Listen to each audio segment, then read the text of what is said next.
Olá a todos e sejam bem-vindos de volta. O especial do Sonic continua hoje, não vamos perder tempo algum. Chama lá a abertura que está no ar, mais um episódio de História Revista.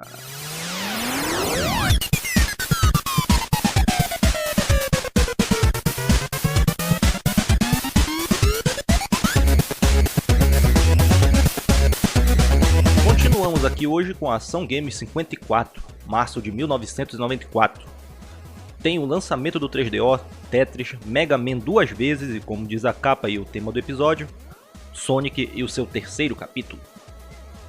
A primeira parada dessa edição é na sessão de cartas, em que o Jânio Sérgio de Ouricuripe, Pernambuco, há anos falando Ananindeua, Icoaracia, Baitetuba, Paragominas e outros lugares lá do Pará. Essa é fácil. Sua pergunta é sobre aquelas travas que tinham no encaixe de cartucho do Super Nintendo que todos nós um dia pegamos uma faca quente para cortar fora e poder jogar alguma coisa japonesa ou alternativa numa boa. Momentos clássicos da era 16 bits. Vamos daqui para as notícias, em que nós vamos começar com a era dos 32 bits, é o lançamento do 3DO, mais que um videogame de quinta geração.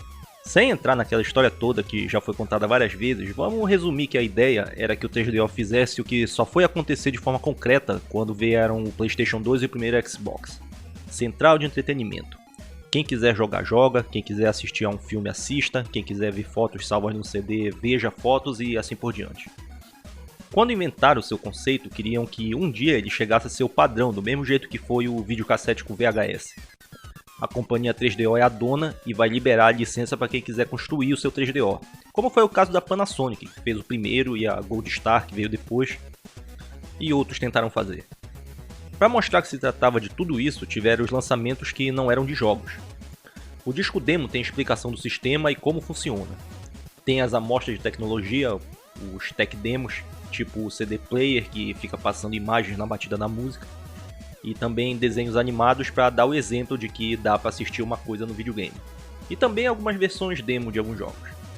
Já tem também os previews do que vai chegar nos próximos meses, que tem aquela empolgação toda, e de todos esses que lançaram aqui nessa página, queria dar um destaque para esse Rock Happen Roll, que também lançaram para PC.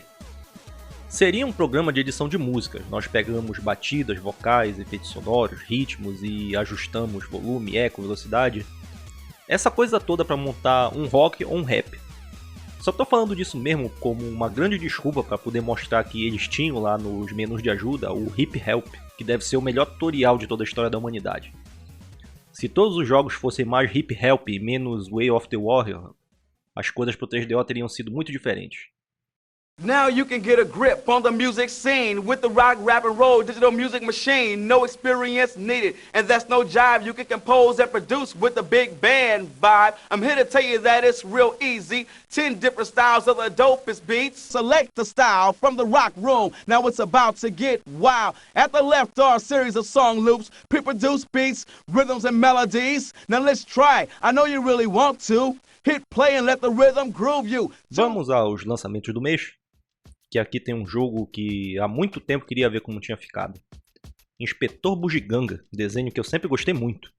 Uma coisa que eu não sabia é que ele foi criado em 83 e teve vários desenhos, só conhecia aquele que passou no SBT por essa época e um outro que é mais recente que tem o inspetor e umas miniaturas dele que acompanham por aí.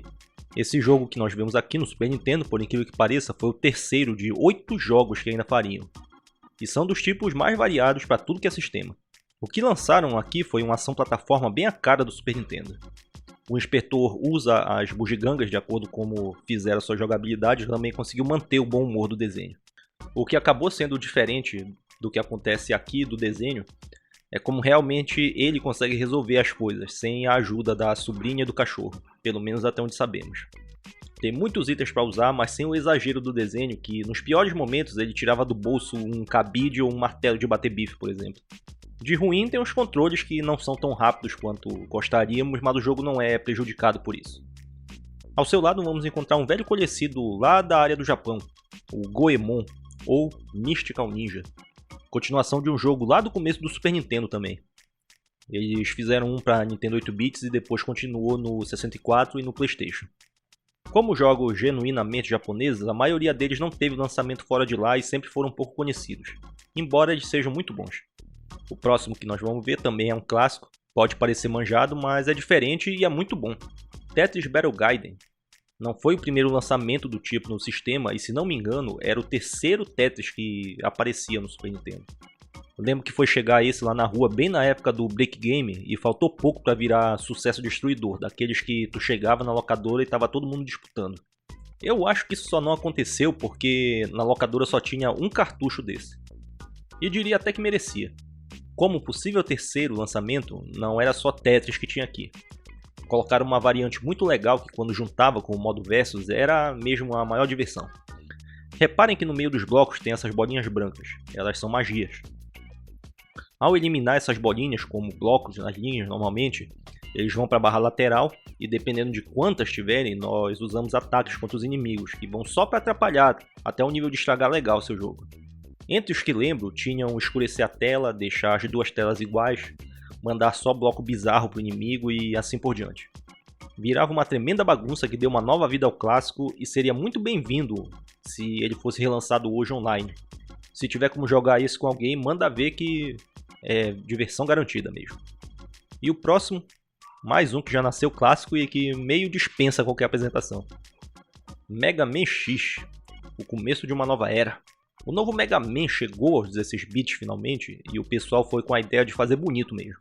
Um século depois da série original, coisas aconteceram e robôs estão de novo para todos os lados. O Mega Man, chamado aqui de X, ou X, é o caçador dos criminosos que tem como líder o vilão Sigma.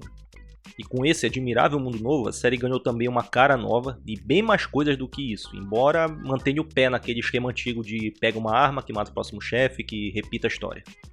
Aqui tem as coisas que botam mais exploração no jogo, tiram um pouco do foco daquele papo de aprender os padrões de movimentos e ataques dos inimigos que ainda estão lá, mas não no nível da série original. Que no ponto que chegou lá no Mega Man 6, já tinham trechos inteiros que só dava para passar de fase se fosse desse jeito. Se tu jogasse uma vez, decorasse tudo e finalmente passasse em alguma hora. A primeira coisa nova que podemos notar aqui é aquele pulo na parede, que serve para escalar e deve ser o movimento mais usado de todos. Diria até que a gente fica pulando na parede mais do que atira. Com isso, é preciso procurar bem para achar em cada fase os corações que aumentam o limite de energia. Tem uma em cada. Estão sempre em lugares bem escondidos que, em alguns casos, tem que voltar depois com uma nova arma, ou novo item, ou nova habilidade para conseguir alcançar ou abrir essas áreas.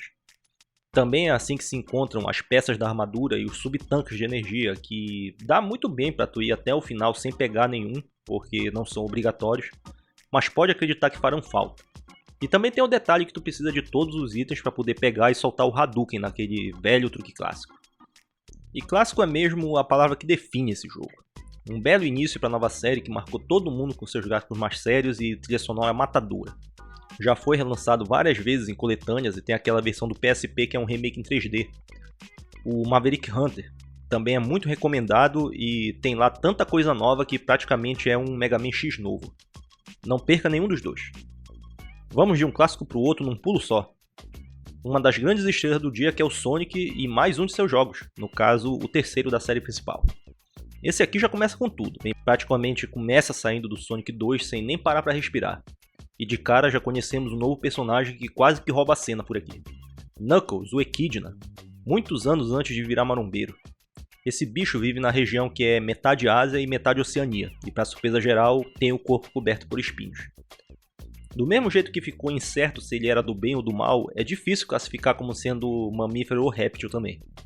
Pela história, o Robotnik chegou lá primeiro e falou que o Sonic era o verdadeiro inimigo. É por causa disso que ele sempre aparece durante as fases para atrapalhar de algum jeito.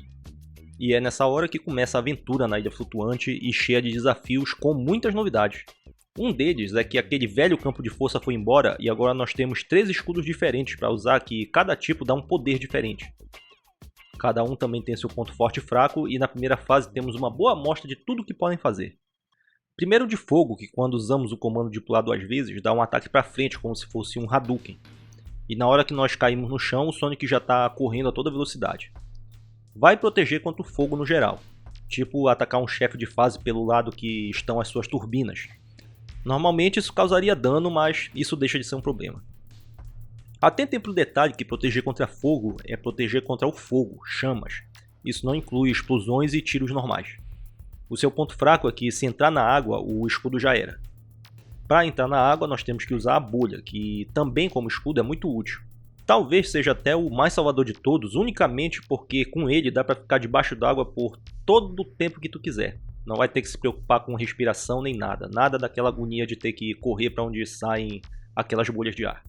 O seu ataque especial também é muito útil, pois ajuda a pular muito mais alto dentro d'água e protege de alguns tiros inimigos, mas é só isso também. Se aparecer um inimigo que atira água, que nem a polícia nos protestos, ele não segura o jato e aí era uma vez o escudo. O último, que é também o mais querido de todos até onde eu sei, é o escudo elétrico, que além de permitir o pulo duplo, também funciona como imã de argolas, mas tem que ficar de uma certa distância, ele não pega de tela inteira. Também protege de alguns tiros e também vai embora quando entramos na água. O seu principal ponto a favor é que parece ser o único que continua funcionando mesmo quando viramos o Super Sonic. E o ataque especial que falei acaba sendo um movimento exclusivo do Sonic por conta do seu comando, apertar pulo 2 vezes. Se tu tá jogando com Tails, esse comando vai fazer ele voar ou nadar, e com o Knuckles lá no outro jogo ele vai planar, daí eles ficam só mesmo com a proteção dos escudos, não ficam com o ataque.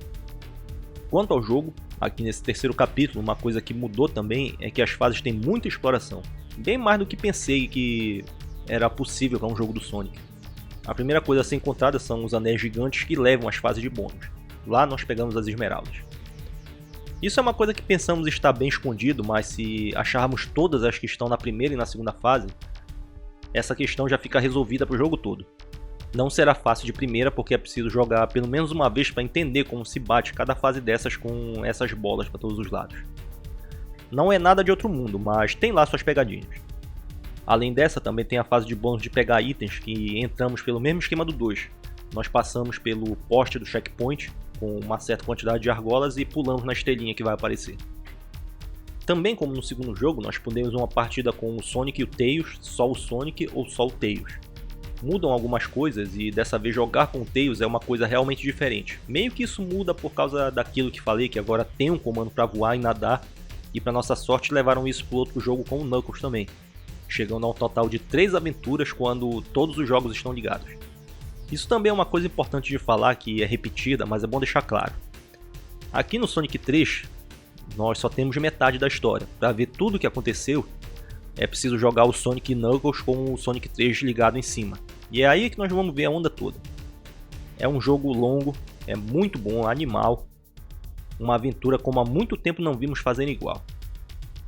Tem também aquela história do Michael Jackson, a trilha sonora que já deu o que tinha que dar. Não vou encher o saco com esse papo de novo.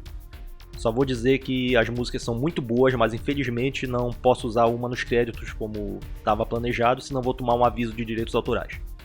A nota final é que se trata de um jogo muito bom mesmo, recomendado para todos. Se puder jogar com o Sonic e Knuckles ligado junto, melhor ainda. E acabamos de ver um jogo bom, vamos ver um ruim agora. Só que baixou um nível bonito também. O Sega CD e outros sistemas que tiveram o lançamento do Microcosmos, um jogo que prometia ser uma revolução. Lembro que um tempo antes disso, teve no Fantástico, no Globo Repórter, um dos dois lá, uma série de reportagens que era aquela onda de viagem por dentro do corpo humano, computação gráfica e essa cagada toda que acho que teve o mesmo nome. Eu aposto que alguém viu isso e pensou em fazer o jogo a partir dessa mesma história. Mas essa viagem interior não era o bastante e inventaram também um negócio de que no futuro bem distante tem as viagens espaciais, as corporações e umas coisas que dão sono só de tentar começar a ler. E vai demorar para chegar finalmente no assunto que interessa. O presidente de uma das corporações foi fazer uma cirurgia e aí colocaram uma nave miniaturizada no seu corpo que ela ia cuidar da sua doença. Só que os inimigos vão lá, enchem ele de doenças e aí a missão é livrar o cara de uma jornada emocionante por dentro do seu eu interior, que vai culminar lá no cérebro, onde colocaram uma máquina que foi lá roubar as suas ideias e sua consciência. E isso não importa mais. Os caras não conseguiram desenvolver isso e daí não conseguiram esconder também que não passa de mais um miserável jogo-filme. Nós controlamos a navezinha contra inimigos que aparecem de todos os lados e esse fundo incrível de dentro do corpo humano é só um vídeo passando. Só isso, nada mais, não é 3D. O jogo é uma coisa genérica que nada funciona também. Vou mostrar pra vocês aqui na outra página uma foto da password da última fase.